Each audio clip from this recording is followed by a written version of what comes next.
Go. Go, son. All right. We're on. We're on. We had some technical difficulties last week, but I figured we it did. out. We did film a podcast for you guys, but unfortunately, The audio did not it was corrupt. Play. Yeah.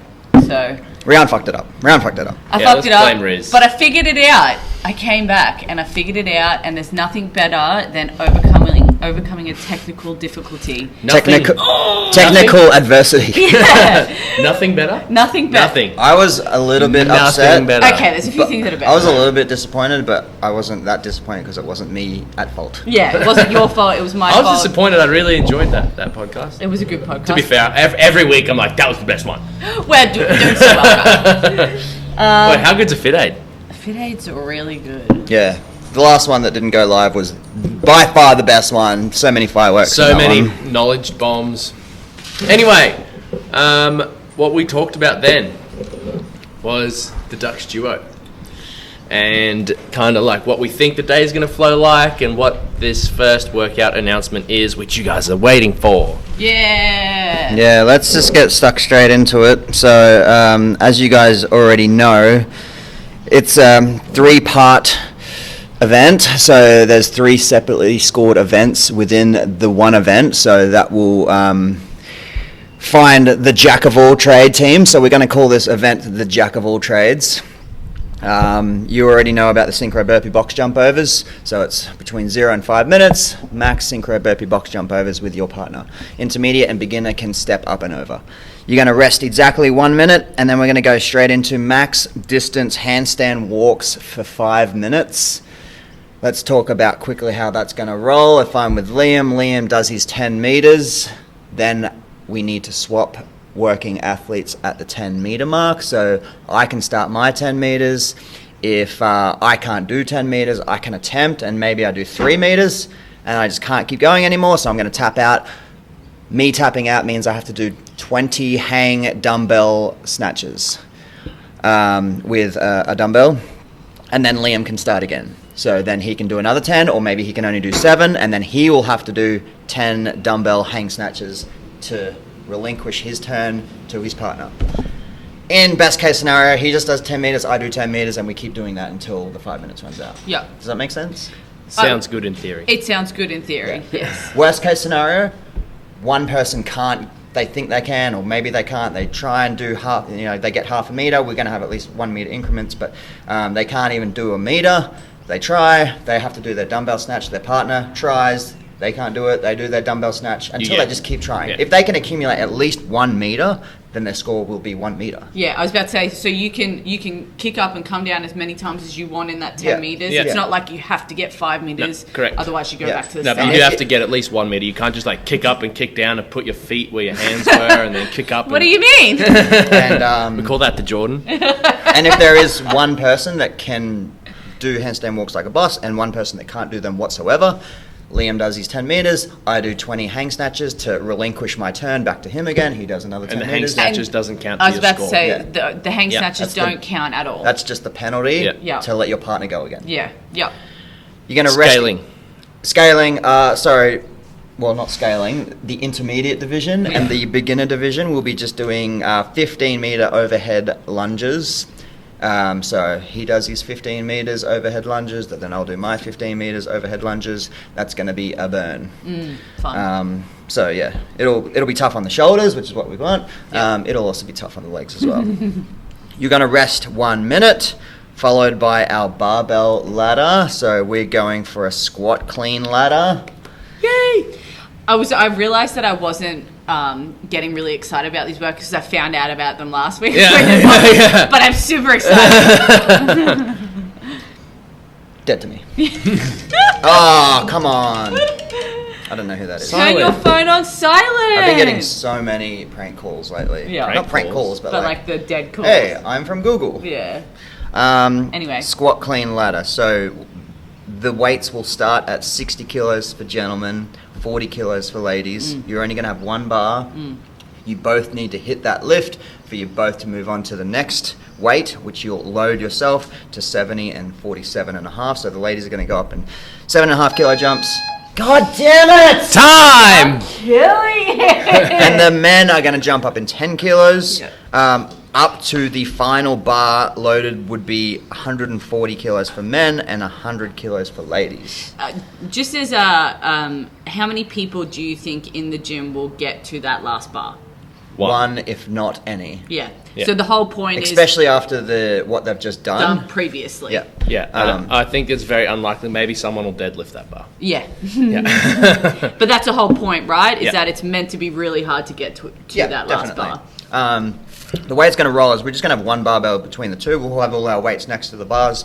And so let's say Liam hits 60, I hit 60.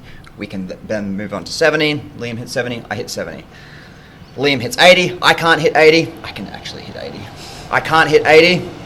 I can make a decision. Do I try again and hold my partner up from continuing, or do I just tap out?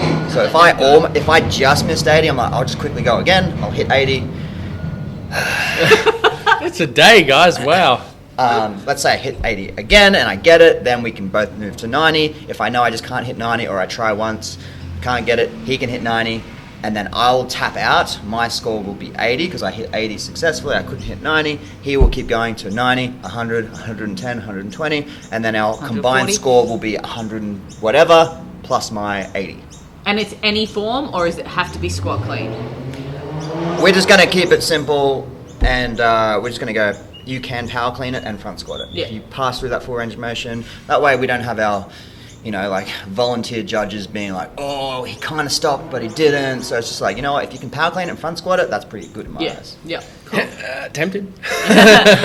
Maybe. Yeah, so the intermediate and the beginners, the weight's just going to come down a little bit, and we're just going to rock a power clean, so there's no need to squat it, and the weights will just be reduced slightly. Yep. Cool. So that's workout number 1. Event 1. Event 1. Sorry. Jack We of don't all work trades. We event. We have been Event. working a lot on our front squats and our power cleans, Yeah. and doing formats and doing a lot of percentages. So this should be really fun and exciting for everyone. Just test what they're capable of, and see if the program's been paying off Lots in of this high pressure handstands. situation. Lots of handstand work for those handstand walks too.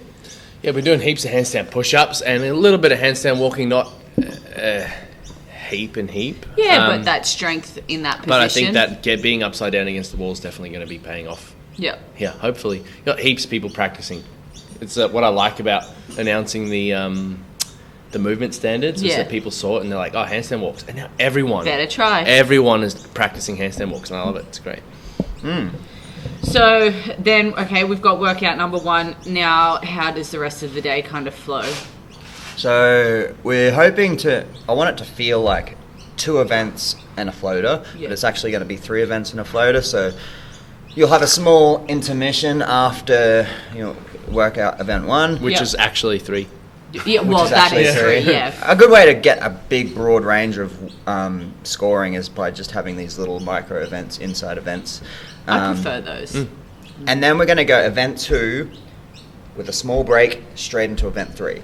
So They're like 2 very yeah, close together. it's basically like event 2.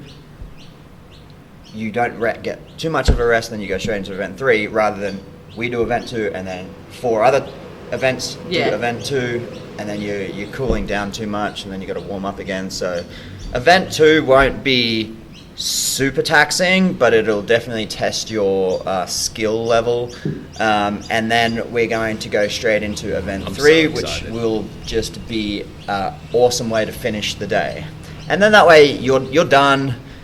You still do a lot of work, but it kind of gets compressed a little bit. Then you can sort of watch the next people go through hell. And with the floater, you can kind of do that at any time in the day. Like you walk up to the space where you're supposed to be doing. How hard is it not to give away any hints? Yeah. Walk up to DuxFit and do the appropriate movement. To the space where you're supposed to be doing what you're supposed to be doing, and there will be a judge there, and you'll do your be little judged. floater and whenever you want. And I think that actually is interesting because you could kind of like strategize your day based on like, hey, I think I'll do this thing better after event 1 rather than after event 2. So yeah, cool. Yeah. Cool. But you've got to do it after event 1 at least. Yeah. So Can't be the first event of the day. yeah, Okay. correct. How long do you expect that this will run for? total? Well, hoping that we're out of the gym by 7:30, 8 o'clock maximum. I don't want it to go till 8 o'clock, but Logistics are hard. Yeah. and the thing is, like, people have signed up to it and they've committed to it, so I feel like they don't have anything else on that day. Yeah. that afternoon. Yeah. So if we create a good vibe, we're gonna bring some beer and have a barbecue, and there'll be music and there'll be a DJ. So I'm definitely gonna why be here wouldn't you just after wanna 8 o'clock. hang out? Yeah. I mean, I'll probably be chilling. Yeah. Just hang out and watch some people do some fitness. Yeah. And then do some fitness yourself. Yeah. Don't drink beer before you do the fitness. Yeah. We don't need anyone Post fitness beer. dehydrating. Yeah, no. Yeah, it's going to be a good time. I'm so excited. I can't wait. And that's in 2 weeks?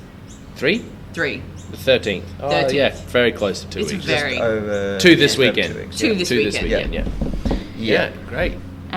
Cool. And are we going to announce any other workouts? All the workouts? Yeah, gonna be- I just want to nut out a few things, just with like how I word it, and like maybe just a quick little couple of micro tests in there. Yeah. But we've definitely got the concept and the idea sorted. For everything. Yeah. Yeah, Just need cool. to tweak a couple of Refine things. everything. Yeah. Yeah. And the whole point behind doing this whole thing is to buy some big ass fans for the gyms. Yeah. And I'm not saying big ass fans as if they're going to be really big. The brand is called Big Ass Fans. They're also going to be very big. I mean, and they're going to also be gonna big. very big. well, that big one we're getting for Red Hill is 5 inches taller than what I am. Yeah. So it's about 6 feet high. You're a tall man. Yeah, I'm fucking Yeah. huge. I'm the tallest man in the world. Yeah. So the Red Hill one's going to be, it's called the Blackjack. It's massive. It's on wheels and it's like 6 and a bit feet. Yeah. And then the one for here, it's called the Sidekick, and that's still about 5 feet high, and just a big round cylinder. And it's going to do wonders for summertime, Yeah. which I'm fucking over already. I know. It's so hot. I was dying. I don't mind it. I don't mind, but like yesterday afternoon, doing that workout that we did, it's like if it was like 5 degrees cooler, I feel like I would have had like 15 minutes longer in me. Do you know what I mean? But it's just like that little bit more. Well, I mean, that training comes at out 3 of you. o'clock in the afternoon is I mean, it's a great idea. as well. It's an awesome idea. So, it for those that train at 5 in the morning or 6 in the morning or 6 at night, it's probably It's much better. a lot better. Yeah. But Yeah, can just confirm. like going through 3 sets of clothes every day It's a and lot. sleeping in sweat, and I got this sweat running down my back when I'm eating dinner at 8 o'clock at night. It's just not right. What do you mean? It's delicious. I like it. I prefer it to being cold. God. Cold What? sucks. No, I just like to be that perfect temperature between 15 and 22 degrees. No, and that's that's too what I cold. want it to be all the time. Last time I had Somewhere the between aircon on- 24 and 28, I reckon. I had the aircon all night last night, and I was uncomfortably cold. But I'm like, well, this is better than being uncomfortably hot. That's what I mean. You can deal with being cold because you just Nah. get blankets. But when you're hot, it's like I have to find a pool, I'm sweating, but I don't mind either way. I don't mind it. Actually, the only time I hate it is like right after I've finished a workout. Where you, It's like I've just finished a workout and I'm trying to cool sweaty? down, but it's just like, So sweaty. it's just yuck. Just It's disgusting. easy to warm up though. I love warming up in summertime. Yeah, because Yeah. you're A ready few in like stretches 10 and- minutes. Yeah, yeah. A couple of leg swings and then 60 kilo snatch. Yeah. What else I'm did we good. talk about last week? We talked about testing Testing coming up. week. And we're Oh, like, you guys have a back squat test coming up. It's gonna be sick. Yeah, so everyone... Speaking of which, a everyone- lot of people, PB. yeah. Yeah, I think... So, we had a lot of people choose not to test on Monday. Yep. Just for various reasons, missing some weeks of the program, blah, blah, blah. But I feel like maybe 93% of the people, at least in my classes, that attempted a PB, got a PB. And I was stoked. I had a little list on the whiteboard of everyone that got a PB on Monday, and it was really, really made me feel good to see that many names on the list, especially because we didn't test our back squat all that long ago. It was maybe 16, 18 weeks ago. Yep. Yeah. I found it interesting how everyone had the question of like, how should I, like, they didn't know what to hit. They were like confused, and like they felt good, but like, do I hit my old PB or do I go a kilo over or under? And I'm like, don't hit your old PB. No point. Hit like 97%, Yeah. and then hit 102% Yeah. or Yeah. 101%. And the thing is, too, people are coming into this often expecting to PB by 10 kilos. I'm like, no, Nah. mate. I haven't PB'd my back squat in 3 years. Like, most people are going to get a 1 to 2 kilo PB. Yeah. Never mind, a 2% is like a big jump. Like, don't worry about PBing by a lot. Like, heaps of people get a 2 kilo PB, and then that's the PB you're going to have for the next 2 years. Probably. So, just Or appreciate people, it a trying little to bit. overreach, and they'll skip their PB, and then they'll go, should I go 10 kilos over? I'm like, do 2. Yeah. Let's go with 2. And then that was really hard. And then they fail what they wanted to hit straight after. So Yeah. I'm like, thank God that we hit that Yeah. conservative PB. Yeah. Don't be pig-headed, and just, you know, I be can't- respectable to, you know, the short The amount weight. of time it is over, you know, your lifetime. And I think the number one thing is that 1 kilo is still a PB. Why does it have to be 10 kilos? Yeah. Like, It's like, still, you still got better. Like, still you just got better. 1% better in the last 10 weeks. Yeah. That's awesome. or There's doing- 5 blocks of 10 weeks in a year. Yeah. If you can get 1% better, in 5 years' time, you're squatting 25% more than what you squatted. Anyway, Or if Numbers. you hit your Yeah. old PB and Numbers. you get out of it and you're like, that was really easy. Yeah. And even if you then do another lift and you're unsuccessful, that's a PB. Yeah. Because you did it fast. You felt like you could have even hit a double, but you didn't. Yeah. And then, you know, Yeah. maybe you rested too long, or And maybe it's- you did too many. it's all relative, approaches. right? Like, are you way better at burpees this year than you were last year? Then cool, it's probably going to be really hard to PB your back squat as well. yeah. I just think, like, the expectation when a lot of people start training is that they get those, we always say this, you get your newbie gains where it's like you go from lifting a barbell to lifting 60 kilos and you're like, but I put 60 kilos on my back squat in my first year, and it's Yeah. like, well, no, Yes, you but no. probably Yeah. you probably always had the 60 Yeah. kilos in you, we just taught you how to do it well, and then it's those little jumps after that that are actually the really valuable ones, and that's I where think the we should. strength is. I think we shouldn't use the word PB for anyone that's joined the gym within 6 months. Yeah.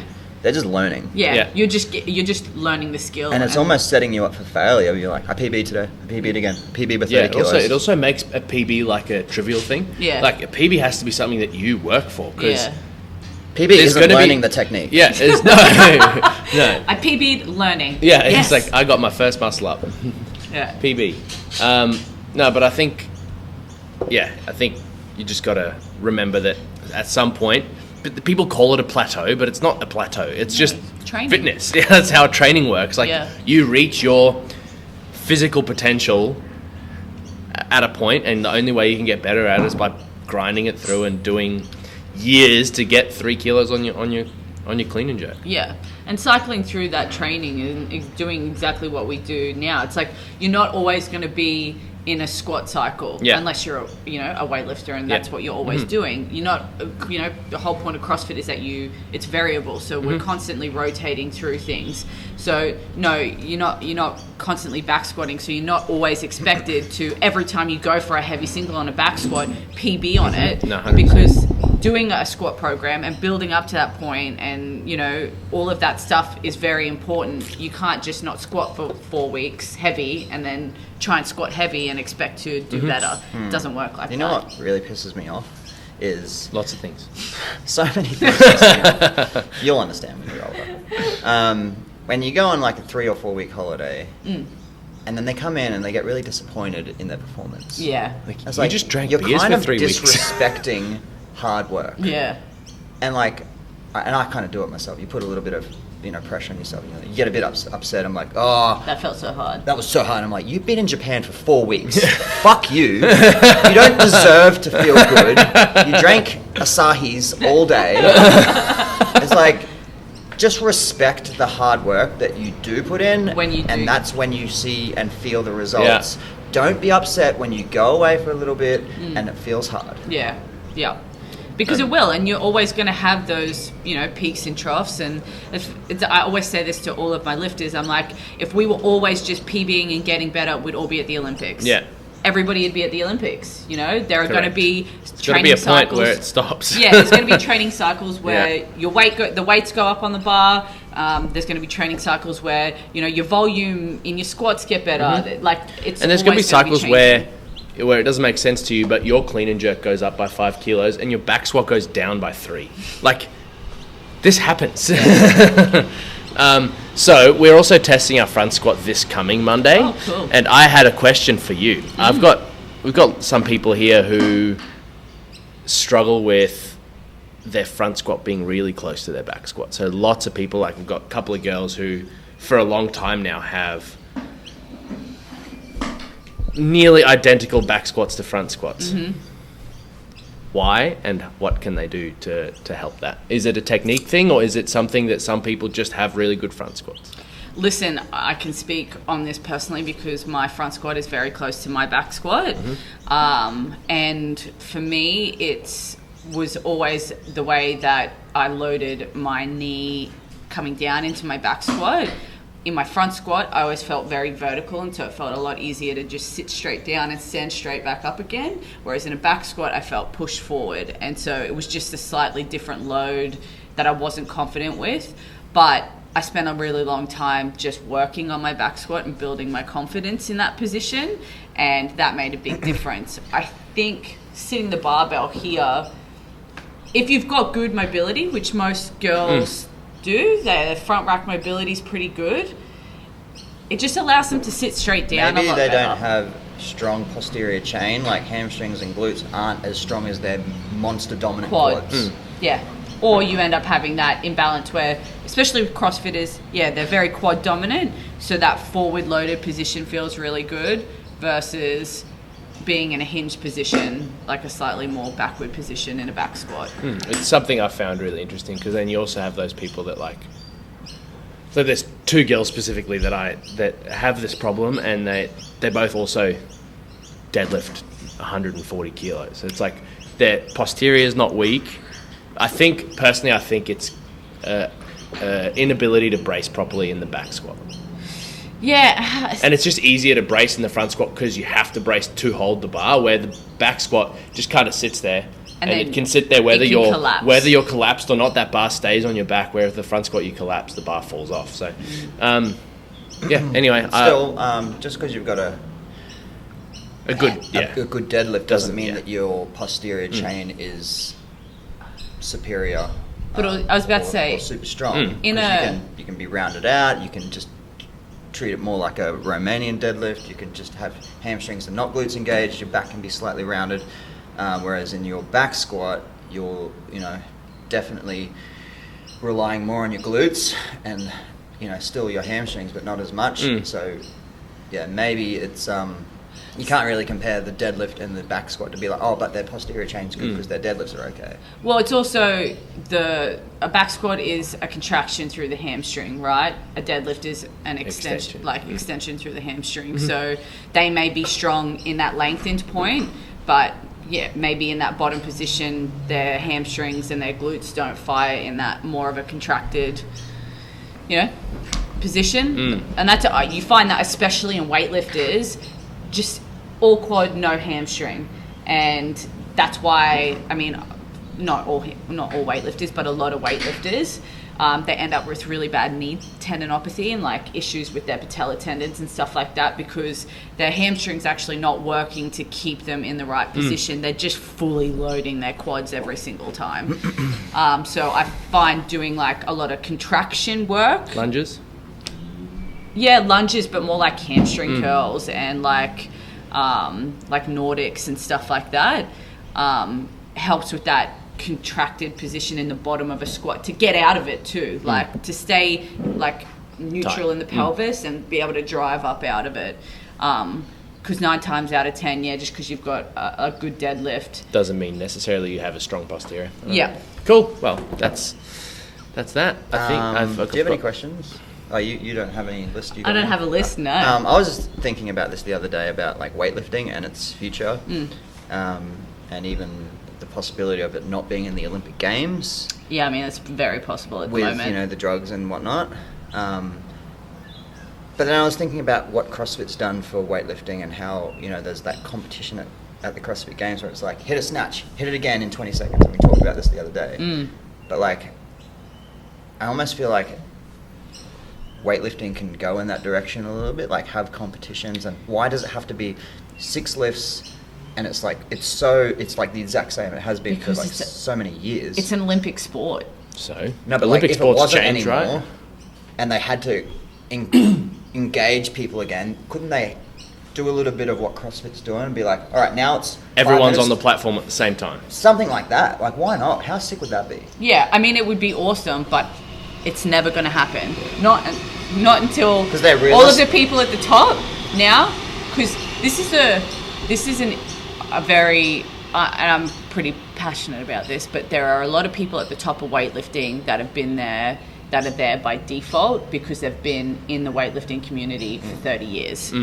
That doesn't necessarily mean that they should be there or that there isn't somebody more appropriate for that position. In terms of leadership or in terms of top lifters? In terms of leadership, Yeah. so like And they don't wanna coaching see and change. committees, and they don't want to see change. They 'Cause this they is how do. it's always been. Yeah, but Yeah. they say they do, but then when you try and instigate that, it's very it's met with a lot of resistance, right?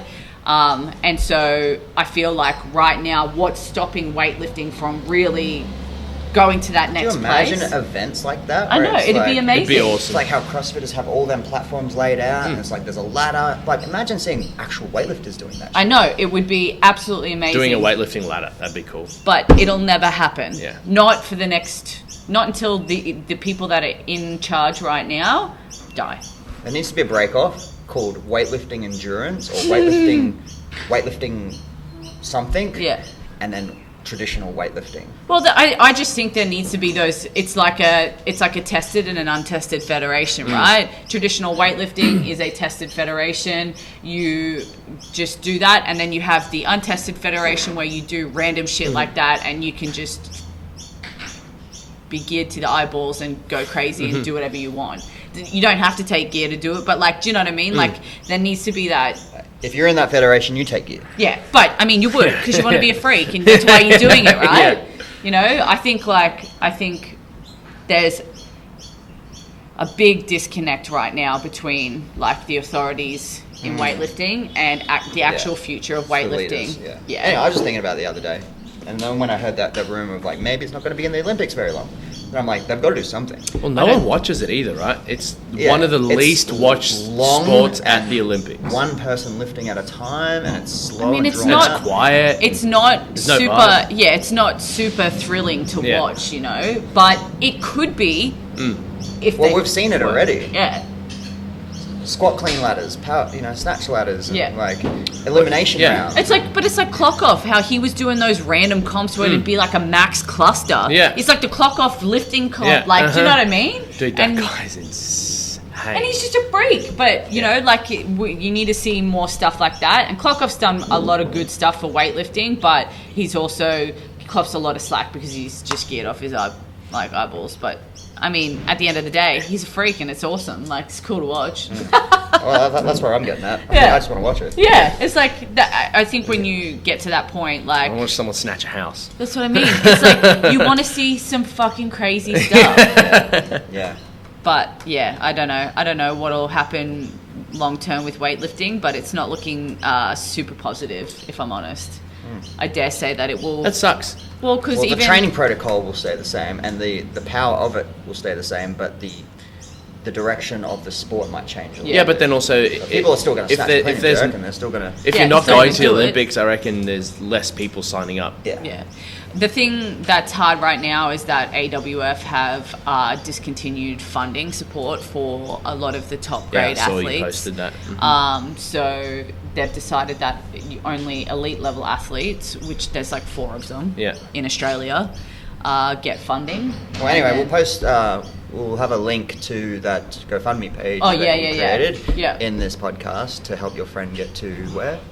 she's going to World. I'm pretty sure it's in Uzbekistan. Uzbekistan. Yeah. So, but there's a lot of stuff going on. But all we can do is like try and do stuff like that and actually support the lifters that Talk want to try about and it, get there. right? Yeah. And go and watch Rhian compete when she competes. Oh, don't do that. She's geared off her eyeballs. Yeah. Crazy. Ah! Anyway, Oh, have a fit aid. that's 30 minutes. Yeah. Cool. Thanks, team. Bye. Bye.